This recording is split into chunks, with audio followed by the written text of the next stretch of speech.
그렇게 헌신의 자리에 많이 나오길 바랍니다. 자, 말씀의 제목은 핍박 속에서 어떻게 할 것인가. 핍박 속에서 어떻게 할 것인가.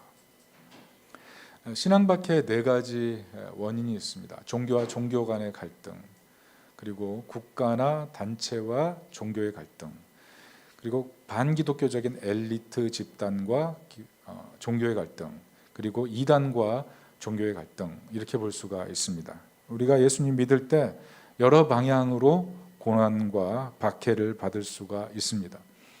요한복음 14장, 15장, 보통 우리가 고별설교라고 하는데요. 14장은 예수님께서 내가 처소를 예비하러 간다 이렇게 말씀을 하십니다. 그래서 사람들은 본향에 대한 얘기라고 생각을 합니다. 그리고 15장 포도나무 비유는 열매 많이 맺으라 이런 얘기로 생각합니다. 맞습니다. 그렇지만 사실 14장을 잘 보시면 예수님이 장차 참성전을 지으실 것에 대한 얘기예요. 예수님께서 자기 몸을 허무시고 새 성전을 지으실 것에 대한 얘기입니다. 그리고 15장은 열매도 중요하게 생각하지만 예수님께서 열매와 함께 박해를 겸하여 받는다는 얘기를 하십니다. 요한복음 15장 20절 보면 사람들이 나를 박해하였은즉 너희도 박해할 것이요. 열매와 고난이 병행한다는 거죠. 그래서 예수님의 고별설교의 핵심, 24장 15장의 그 핵심이 무엇이냐 하면 하나님 나라를 세워가는 길목에는 반드시 박해와 핍박이 있다. 이 말씀인 것입니다. 그래서 기독교는 우리가 신앙생활할 때 승리주의로 맹목적으로 매몰되면 위험한 신앙입니다. 때로는 우리가 이 신앙의 가치를 지키기 위해서 거룩한 패배가 있는 것, 이 거룩한 패배가 도리어 진정한 승리가 될 수 있다는 것입니다. 오늘 예수님께서 하신 말씀이 무엇이냐면 제자의 길에는 핍박이 있다. 이것을 받아들일 수 있어야 된다. 이 얘기를 하시는 것입니다. 오늘 34절을 같이 읽어봅니다. 시작. 내가 세상에 화평을 주러 온 줄로 생각하지 말라. 화평이 아니요 검을 주러 왔노라. 결과가 무엇입니까? 가족 간의 불화입니다. 사랑하는 관계가 위기에 처할 수 있는 것, 그게 바로 제자의 길이다. 36절 뭐라고 하십니까? 사람의 원수가 자기 집안 식구니라. 예수님께서 하신 말씀이 굉장히 충격적인 말씀입니다. 왜냐하면 당시 유대 사회에서 가장 중요한 그들의 어떤 멘탈, 정신적 가치가 무엇이냐 하면 가족 관계였기 때문에 그렇습니다. 부모의 최고의 목적이 무엇이냐? 자녀를 올바로 교육하는 것. 그게 이스라엘 유대 사회에서 가장 중요한 가치였습니다. 그런데 이 유대 사회의 근간에 대한 도전을 예수님께서 지금 하고 계신 겁니다. 나보다 가족을 사랑하는 자 합당하지 않다 이렇게 얘기하시는 거죠. 오늘 또 38절 39절에 무엇이라고 하십니까? 같이 읽어봅니다. 시작. 또 자기 십자가를 지고 나를 따르지 않는 자도 내게 합당하지 아니하니라. 자기 목숨을 얻는 자는 잃을 것이요 나를 위하여 자기 목숨을 잃는 자는 얻으리라. 나를 따르지 않는 자 합당하지 않다는 것입니다. 결국 제자도의 핵심은 예수님을 따르는 것입니다. 때로 그것을 위해서 인정받지 못하고 존중받지 못하고 사랑받지 못한다고 할지라도 그리스도 안에서의 인정, 그리스도 안에서의 사랑, 그리스도 안에서의 존중이 있다면 핍박과 환난을 견디고 나아가는 것, 그것이 진정한 제자의 명예다. 이것이 오늘 예수님 말씀인 것입니다. 어제 성탄절이었습니다. 이 성탄절에 두 장의 카드를 받았어요. 첫 번째 카드는 산타에 대한 얘기였습니다. 산타가 자가격리 들어가서 못 온다는 그 카드를 받아서 제가 웃었습니다. 두 번째는 최후 만찬 카드였습니다. 예수님 최후 만찬 하는데 걸려가지고 테이블 나눠서 만찬하셨다. 뭐 이런 내용이었어요.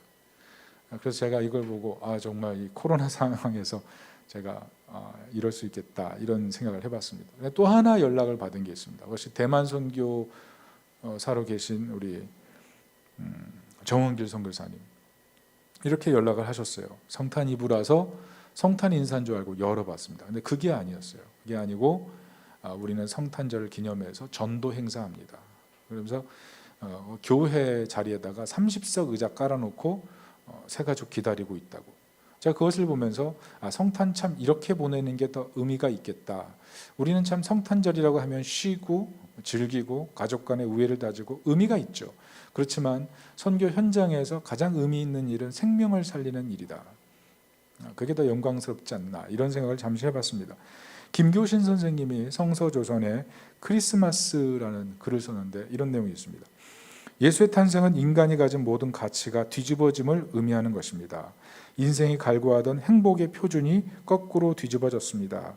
가난한 자와 줄인 자와 애통하는 자가 행복한 자가 되고, 재주 있는 사람이 어리석은 사람이 되고, 어리석은 남자가 지혜로운 사람이 되었습니다. 솔로몬이 성대하게 장식했던 것들은 오히려 백합화 한 송이의 꽃에 지나지 않고 세리는 바리새인보다 거룩한 사람이 되었습니다. 주인이 되려는 자는 종이 되고 생명을 버리는 자가 영생을 얻게 되었습니다. 그리스도의 탄생으로 말미암은 이 변혁과 행복의 척도가 거꾸로 넘어진 것을 누가 능히 감당하겠습니까? 성탄을 축하하는 자에게는 깊은 생각이 있어야 할 것입니다.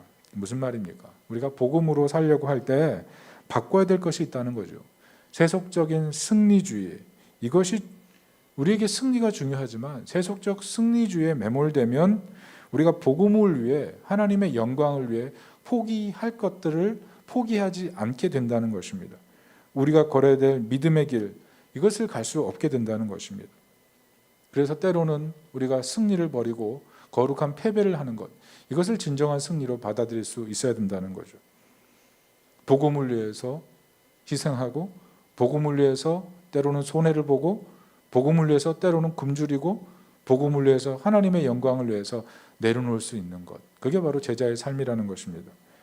그러므로 예수님을 따르는 것 때문에 미움을 당할 때 우리가 어떻게 반응해야 합니까? 오늘 예수님께서 우리에게 도전하고 계시죠. 오늘 설교의 핵심은 결연함으로 안식을 재정비하라는 것입니다. 안식에 대한 얘기입니다. 세상 모든 사람들이 안식을 참 좋아합니다. 그래서 토요일 날 보면 주차하기가 참 편합니다. 집 근처에 주차할 데가 널려 있습니다. 다 놀러 가는 거죠. 가족을 위해서, 휴양을 위해서, 안락을 위해서 다 떠납니다. 그것이 안식을 주니까. 여러분, 세상 많은 사람들은 다 안식을 위해 살아갑니다. 지평수 넓히고, 화장실 널리고, 좀 더 예쁘게 꾸미고, 좀 더 예쁜 옷을 입고, 아름다운 자연 환경에 가서 마음을 달래는 것, 안식을 추구합니다. 근데 문제가 무엇입니까? 차 좋은 거 바꾸고, 자녀들 좋은 학교 다니고, 인생의 문제가 하나씩 하나씩 해결되는 것, 그것을 통해서 진정한 안식을 누릴 수 있는 사람이 많지 않다는 겁니다. 여전히 고민은 고민대로 흘러가고, 여전히 걱정은 걱정대로 튀어나온다는 것이죠. 그래서 무신론자들이 얘기가 무엇입니까? 최선을 다하고 인생을 살아도 안식이 없으니까 하나님 없네, 이렇게 얘기합니다. 그리스도인들은 무엇이라고 그럽니까? 안식이 없으니까 좀 더 신앙생활 편하게 하자. 신앙생활 하면 어려우니까 좀 더 편하게 신앙생활 하면 더 안식이 올 거다, 이렇게 생각을 합니다. 두 사람의 그 중심에 있는 것이 무엇입니까? 우상이죠. 우상. 내 편함을 위해서 신앙 희생하고, 내 편함을 위해서 하나님에 대한 존재 부인하는 것, 그게 오늘 이 시대의 아이콘 아니겠습니까? 그런데 진정한 안식이 무엇입니까? 공간 안에서의 안식이 아니고 시간 안에서의 안식입니다. 여러분, 아무리 좋은 공간 가서 안식을 누려도 그 공간이 바뀌는 순간 안식이 사라집니다. 그래서 진정한 안식은 무엇이냐면 우리의 시간 속에서 안식을 누려야 된다는 것입니다. 유대 신학자 아브라함 헬셀이 그런 얘기를 했어요. 안식은 창조의 마지막 작품이고 하나님이 의도한 첫 번째 작품이다. 최고의 목적이 안식이라는 거죠. 그래서 안식은 삶의 쉼표가 아니라 삶의 절정이라는 것입니다. 안식은 단지 우리가 쉬려는 그런 과정으로 보내서 우리 편안함을 주는 것이 아니고, 내 신앙이 절정인 상태에 이르는 것, 내 신앙이 하나님의 최고의 목적을 이루어드리는 것, 그것이 안식이다. 그것을 우리의 승리로 봐야 된다는 것입니다. 그래서 믿음 생활할 때, 핍박과 고난이 올 때 내 신앙의 최고의 절정의 상태를 유지하는 것, 그 안식의 마음으로 삶을 재구성하는 것, 그게 필요하다는 것입니다. 히브리서 4장 11절을 다 같이 한번 읽어보겠습니다. 시작. 그러므로 우리가 저 안식에 들어가기를 힘쓸지니 이는 누구든지 저 순종하지 아니하는 본에 빠지지 않게 하려 함이라. 우리는 세상에 안식을 주기 위해서 존재라는 것입니다. 여러분, 그래서 사도들이 했던 일이 무엇입니까? 안식을 주기 위해서 핍박의 현장, 고난의 현장도 불사하고 들어간 거예요. 그 사람들이 고난이 좋고 핍박이 좋고 메조키스트이기 때문에 그냥 그 자리에 들어간 것이 아닙니다. 진정한 안식의 길을 알려주고 싶기 때문에 그런 거예요. 오늘도 마찬가지입니다. 현대사회를 살아가는 사람들이 이 쾌락의 도시를 살아가면서 어떤 생각을 합니까? 지금보다 조금 더 나은 레벨을 추구하죠. 자신의 삶의 마음의 감각에 와닿는 내러티브를 추구하고 가치관을 추구하고 욕구를 매설하고 삶의 방식을 자기 마음대로 만들어서 조금 더 편안한 생활을 원합니다. 특별히 요즘 만렙이란 얘기 아세요? 만렙. 만렙이 뭐냐 하면 최고의 레벨을 얘기해요. 게임할 때 만렙이라 그러면 만레벨이에요. 그러니까 게임의 경지에 오른 거죠. 게임의 신, 그게 만렙이에요. 이런 만렙이란 말이 게임만 아니라 우리 일상에도 표현됩니다. 만렙 하면 지금 최고의 레벨에서 기쁨을 누리는 상태인 거죠. 다 사람들이 만렙을 원해요. 지금보다 레벨업을 하기를 원하죠. 근데 만렙의 문제가 뭡니까? 만렙 따르다가 우리의 신앙의 가치가 훼손될 수가 있다는 것입니다. 초대교회사를 쓴 에버렛 퍼거슨이 이런 말을 했습니다. 초대교회 사람들이 가장 힘들었던 것은 로마의 물리적 압박이 아니었다는. 우리는 물리적 압박이 가장 힘든 거라고 생각했지만 그게 아니고 도리어 전통적 가치관, 종교, 문화적 관습에 깊이 젖어 있는 가족, 이웃, 동족들로부터의 배척, 소외, 모욕, 주변화에 있다. 우리가 중심인물이 되지 못하는 것입니다. 우리가 중심에서 주변부로 밀려나는 것입니다. 그게 우리에게 불편한 거예요. 그래서 고난과 핍박의 자리에 들어가는 것보다는 우리 삶의 레벨을 올리기 위해서 어떤 희생도 감수하려고 하는 것, 그게 우리의 문제가 된다는 것입니다. 그래서 이 초대교회 사람들은 고난이 일상이었던 거예요. 핍박을 감수하는 그 신앙, 세상에 안식을 주기 위해서 때로는 거룩한 실패, 때로는 거룩한 싸움, 그것을 감당했습니다. 왜냐하면 그게 하나님의 목적과 꿈이었기 때문에, 그것이 진정으로 세상을 행복하게 만든다고 생각했기 때문에 그렇죠. 여러분, 우리는 어떻습니까? 우리에겐 거룩한 싸움이 있습니까? 하나님의 진리를 지키기 위해서 거룩한 패배가 있었습니까? 우리는 왜 이 땅을 살아가죠? 우리는 혹시 만렙이 되기 위해서, 레벨을 높이기 위해서만 살아가는 것 아니겠습니까? 우리가 정말 이 땅에 살아야 될 목적을 정말 붙들고 가고 있습니까? 오늘 한 해를 돌아보면서, 그리고 2022년 미래를 내다보면서 우리에게 다가올 여러 가지 신앙적 위기 앞에서 우리는 어떻게 안식을 주는 존재로 살아갈 것인가, 그것을 두 가지로 살폈으면 좋겠습니다. 첫째는 하나님의 통치를 신뢰해야 합니다. 하나님의 통치. 핍박에 씌어진 대표적인 서신서가 요한계시록입니다. 요한계시록에서 계속 얘기하는 것은 무엇이냐면 하나님의 대주제입니다. 예수 그리스도께서 이 땅의 진정한 통치자라는 것이죠. 많은 고난과 압박 속에서도 그를 바라보라는 것입니다. 여러분, 당신은 네로 통치 시기입니다. 기독교인들이 음녀 바벨론, 그리고 종교 혼합주의, 영주주의, 그리고 사탄의 회당이었던 유대교 때문에 곤란을 겪고 있었습니다. 특별히 이 유대교는 네로 황제의 부인이 철저하게 뒤에서 후방 지원을 하고 유대교로 전향할 만큼 그렇게 강력한 지원이 있었습니다. 그리고 이 부인의 권유를 따라서 네로도 유대교로 전향을 합니다. 그래서 유대교의 뒤에는 네로가 있었어요. 그래서 계시록 13장에 보면 제6대 황제인 네로를 상징해서 666이라는 숫자로 표현하기도 했습니다. 왜냐하면 스스로를 황제에서 그친 것이 아니라 신으로 자신을 신격화했기 때문에 그렇죠. 사도 요한은 이런 핍박의 상황에서 계시록에서 보여주고자 한 것이 무엇입니까? 왜 일곱 교회를 보여주고, 왜 두 중인을 보여주고, 왜 14만 4천의 수를 보여주고, 1000만 성도를 보여주고, 새 예루살렘을 보여줍니까?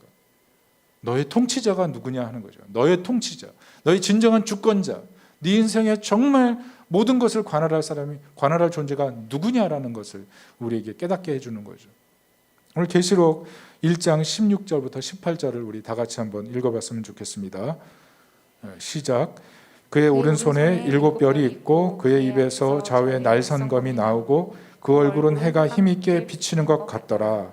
내가 볼 때 그의 발 앞에 엎드러져 죽은 자 같이 되매 그가 오른손을 내게 얹고 이르시되 두려워하지 말라. 나는 처음이요 마지막이니 곧 살아있는 자라. 내가 전에 죽었었노라. 볼지어다 이제 세세토록 살아있어 사망과 음부의 열쇠를 가졌노니. 우리 주님께서 역사의 주관자라는 것입니다. 사망과 음부의 권세를 갖고 있고 얼굴에 해가 비치는 것 같은 광채와 영광이 있는 분, 그분이 처음이고 마지막이라는 거죠. 그분의 통치를 받아들일 때 진정한 안식과 위로를 누릴 수가 있다는 것입니다. 데이비드 웰스라는 분이 신학 실종이라는 책을 썼어요.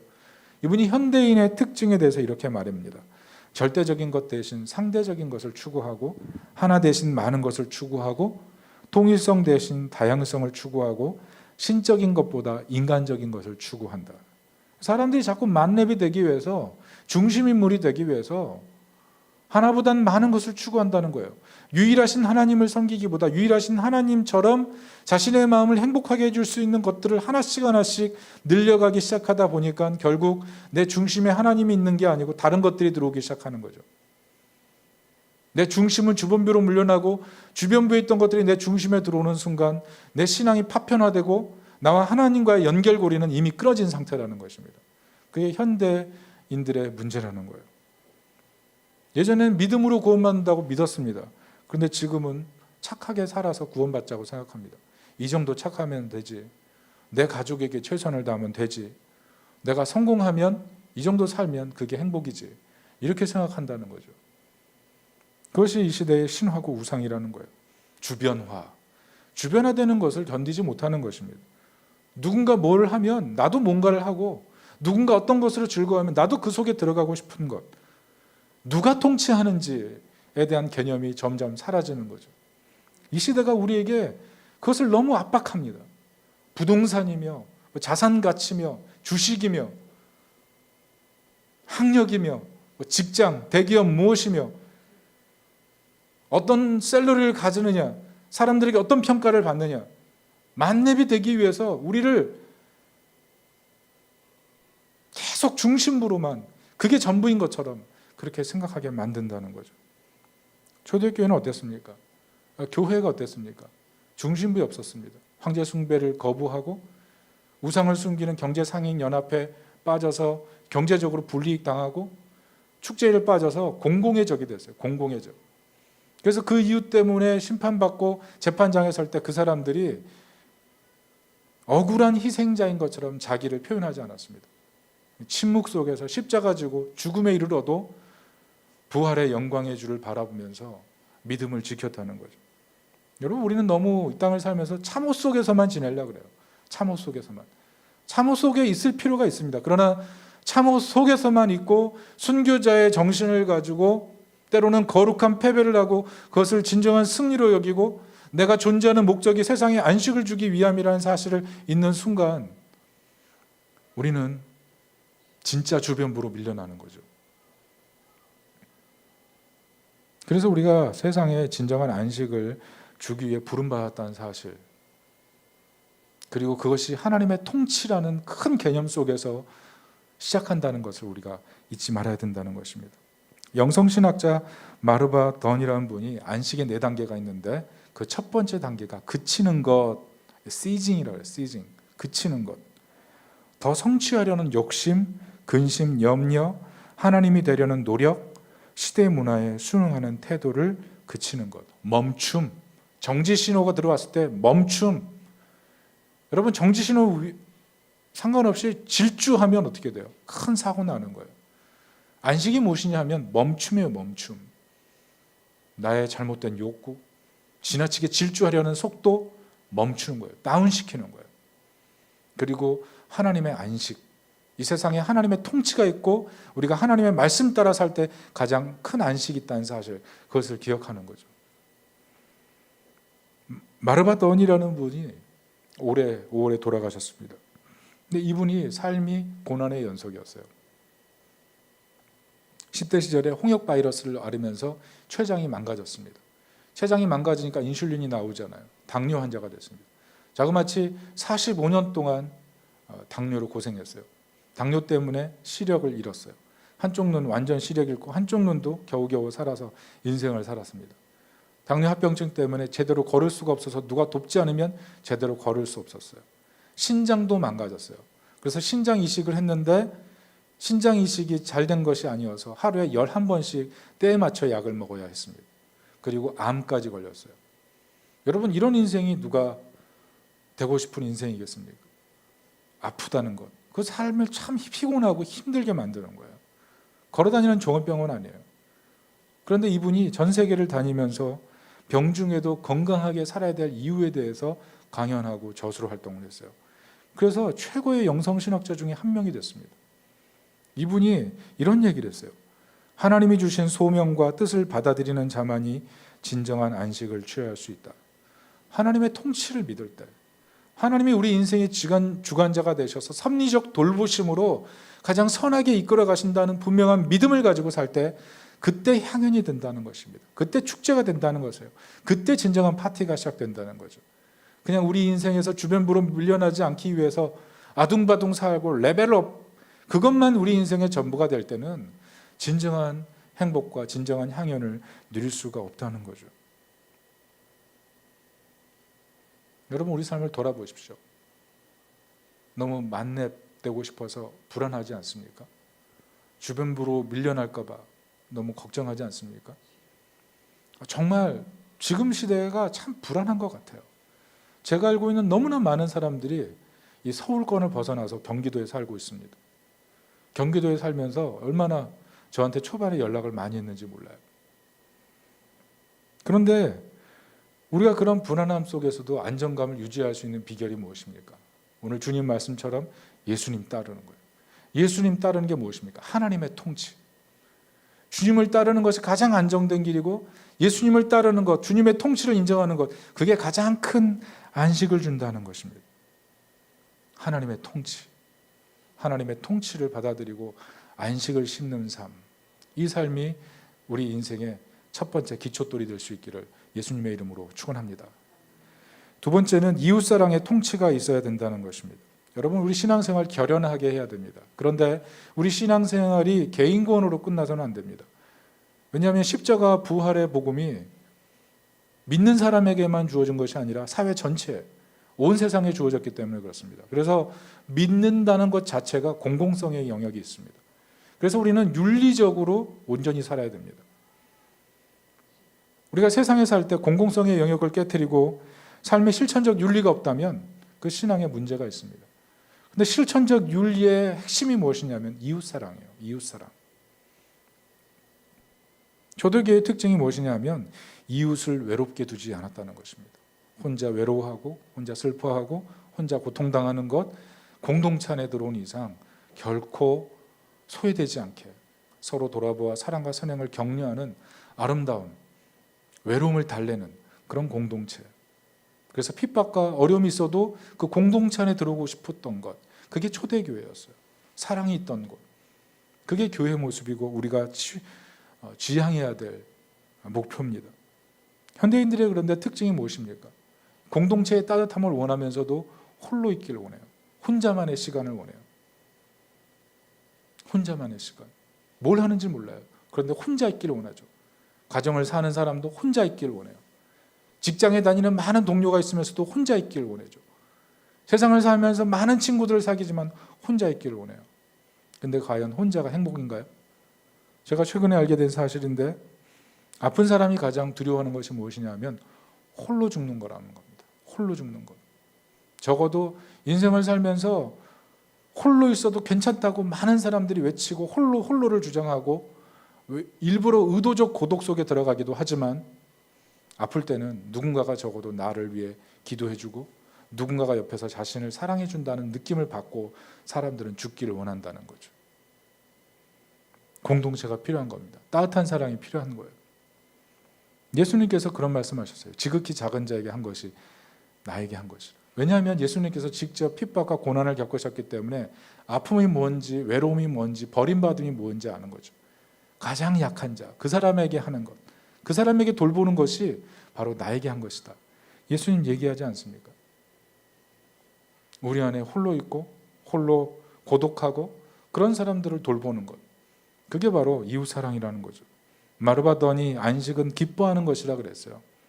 영원한 생명과 주어진 아름다움을 기뻐하고 서로를 소중하게 여기는 것. 내가 소중하고 내가 소중하기 때문에 너도 소중하고, 너가 가치 있기 때문에 내가 희생해서 너의 가치를 높여주고, 우리 가족이 소중하기 때문에 내가 희생해서 우리 가정을 아름답게 꾸미고, 연말이고 새해 연초가 다가오는데 우리 가족 식구들이 중요하기 때문에 내가 적어도 걸레를 잡고 바닥을 청소하고 우리 집안의 더러운 부분들을 깨끗이 청소해서 온 가족이 새해를 기쁨으로 출발할 수 있게 만들어주는 것.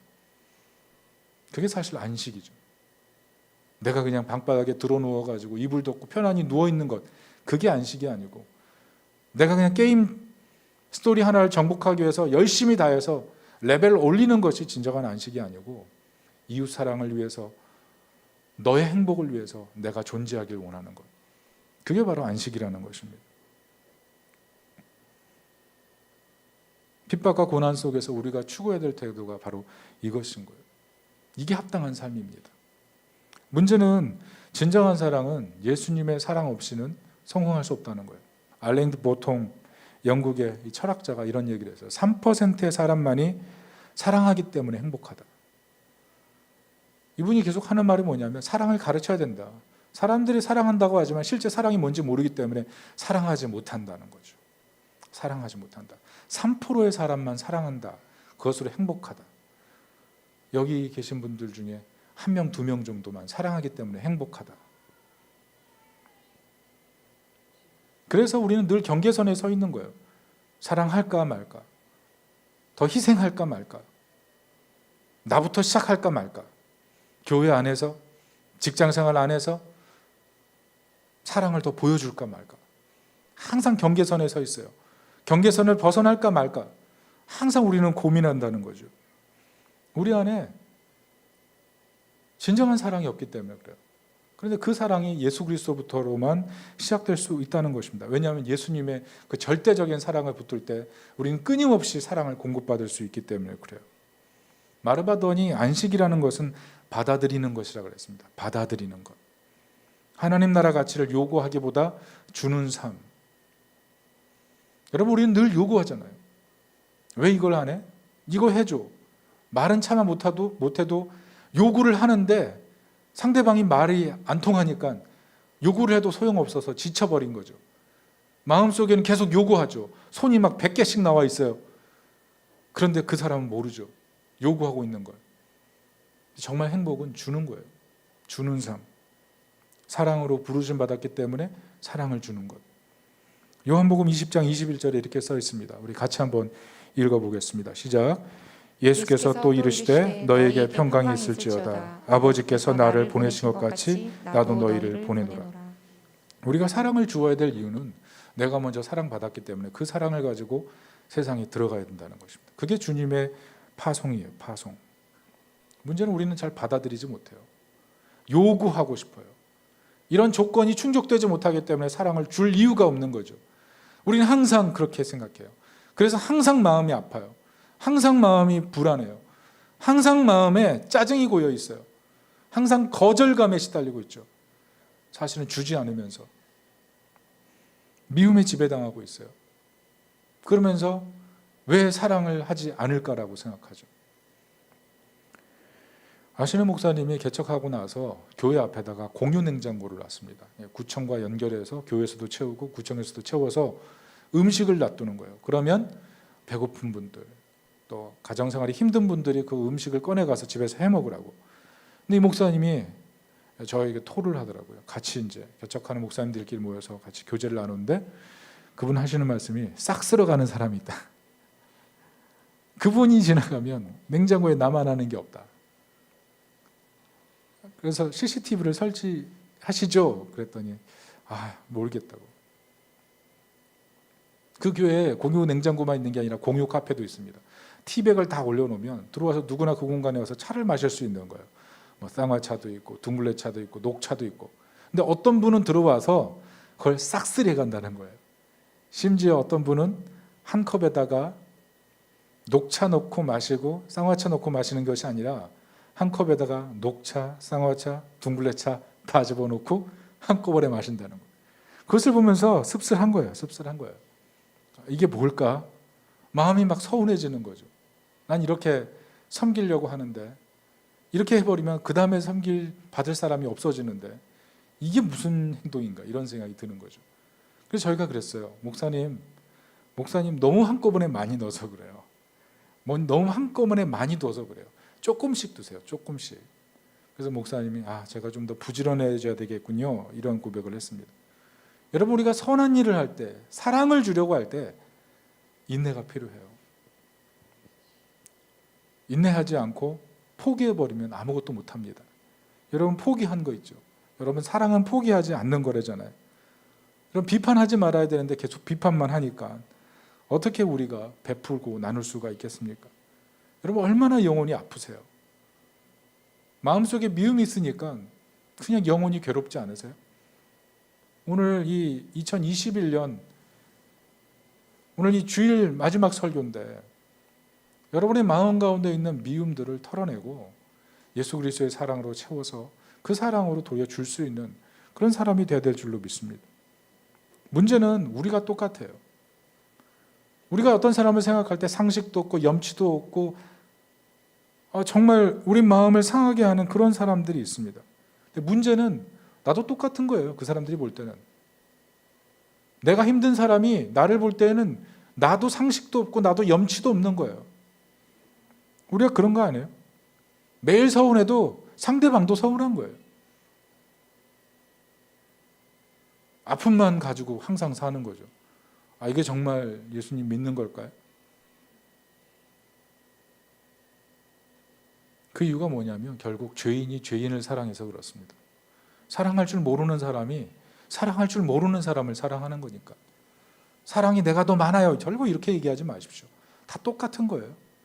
죄인이 죄인을 사랑하니까 사랑이 힘든 거예요. 어떤 목사님이랑 어떤 얘기를 하는데 그 목사님이 그런 얘기를 했어요.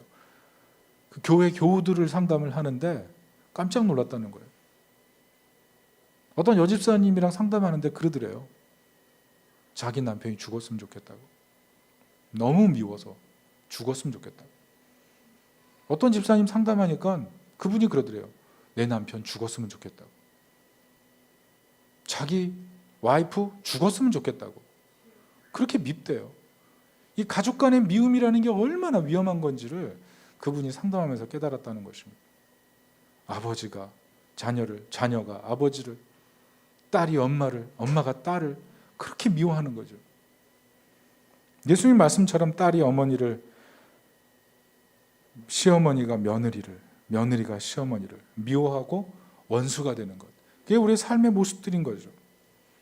그래서 대부분 어떻게 생각하냐면 죄짓지 않으려고 만나지 않으려고 그러죠. 이 미움의 감정에 내가 사로잡혀서 내가 고통스럽기 원하지 않으니까 만나지 않으려는 거예요. 정을 끊자, 정 주지 말자. 교회 다니는 분들은 어떻습니까? 돕지를 말자, 돕지를 말자. 기도만 하고 있자. 결과가 무엇입니까? 늘 신경이 곤두서 있어요. 짜증나져 있고요. 예민해져 있고요. 누군가 툭 건드리면 나도 모르게 날카로운 말이 확 날아가고요. 어떻게 얘기를 합니까? 받아들여야 돼요. 받아들임이 있어야 돼요. 예수 그리스도의 사랑으로 받아들이고 예수 그리스도의 사랑으로 줄 수 있어야 돼요. 요구만 하지 말고 내가 원하는 걸 요구만 하는 게 아니라 내가 그리스도의 사랑으로 이유 없이 조건 없이 사랑을 받았다면 조건 없이 나도 사랑을 베풀 모습이 돼야 되죠.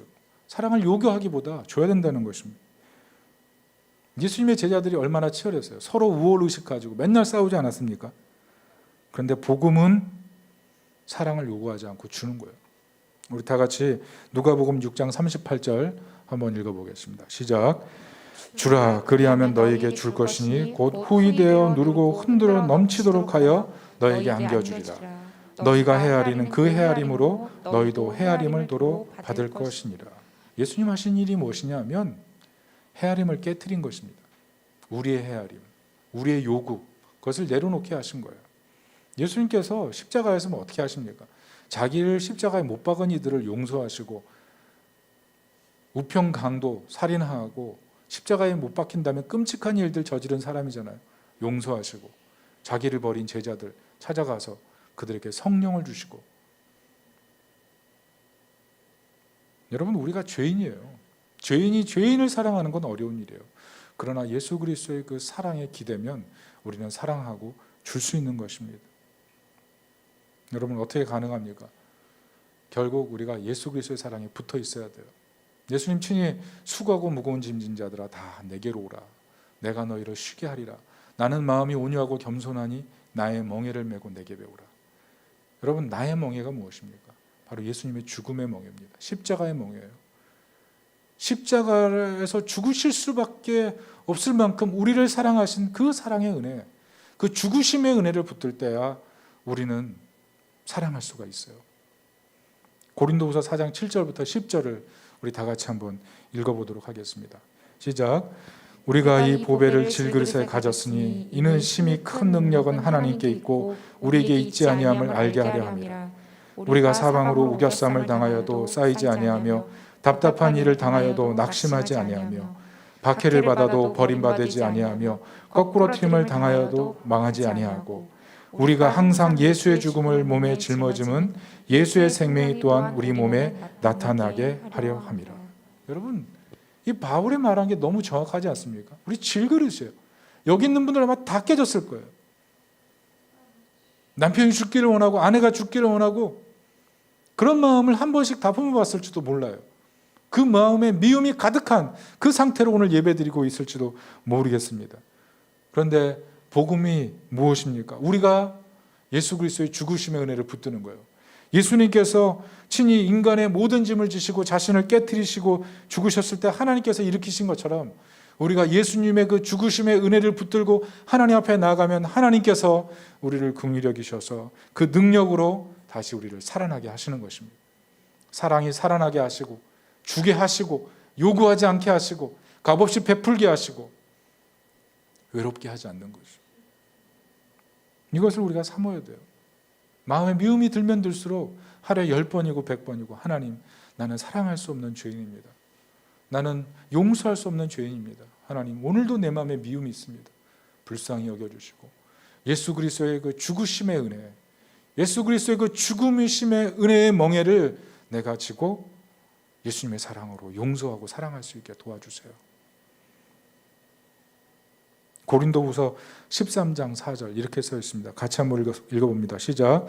그리스도께서 약하심으로 십자가에 못 박히셨으나 하나님의 능력으로 살아계시니 우리도 그 안에서 약하나 너희에게 대하여 하나님의 능력으로 그와 함께 살리라.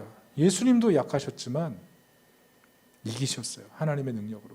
마찬가지입니다. 우리가 예수님의 약하심과 똑같은 약하심이 있지만 예수님께서 죽음으로 승리를 이루신 것처럼 우리도 그 예수님의 그 십자가의 말로 할 수 없는 그 사랑의 그 은혜를 붙들고 그 은혜를 붙들고 하나님 앞에 나아가면 하나님께서 우리 연약한 마음을 살리시고 이웃사랑의 회복을 주시는 줄 믿습니다. 이런 하나님의 은혜, 그래서 합당한 삶을 살아가시기를 예수님의 이름으로 축원합니다. 말씀의 결론을 맺습니다. 하나님의 첫째 목적이 뭡니까? 핍박 속에서 안식을 누리는 것입니다. 공간의 안식이 아니라 시간 안에서의 안식. 여러분 세상에 정말 안식이 필요한 사람들이 너무나 많습니다. 이 안식이 필요한 세상 속에서 만렙을 추구하고 주변이 되는 걸 두려워해서 다 중심부로만 들어오려고 하는 이 세상 속에서 우리가 어떻게 살아야 됩니까? 하나님의 통치. 우리는 하나님이 살아계시고 섭리적으로 우리 인생을 인도하신다는 사실을 늘 받아들여야 돼요. 둘째는 이웃 사랑입니다. 하나님의 통치를 실현해야 돼요. 이웃 사랑을 통해서. 요구가 아니라 주는 것입니다. 누군가를 받아들이는 거예요. 밀어내지 말고. 여러분 우리가 두 주인을 섬기지 않잖아요. 우리 주인이 하나님 아닙니까? 우리 그리스도의 사랑만이 진정한 안식을 줄 수 있어요. 여러분 우리 마음에 뭘 담고 계십니까? 주십시오. 외롭게 하지 마십시오.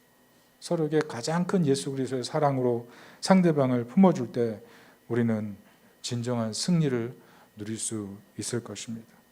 이런 안식을 선물하는 하나님 백성이 되시기를 예수님의 이름으로 축원합니다. 아멘. 우리 다 같이 한번 기도하겠습니다.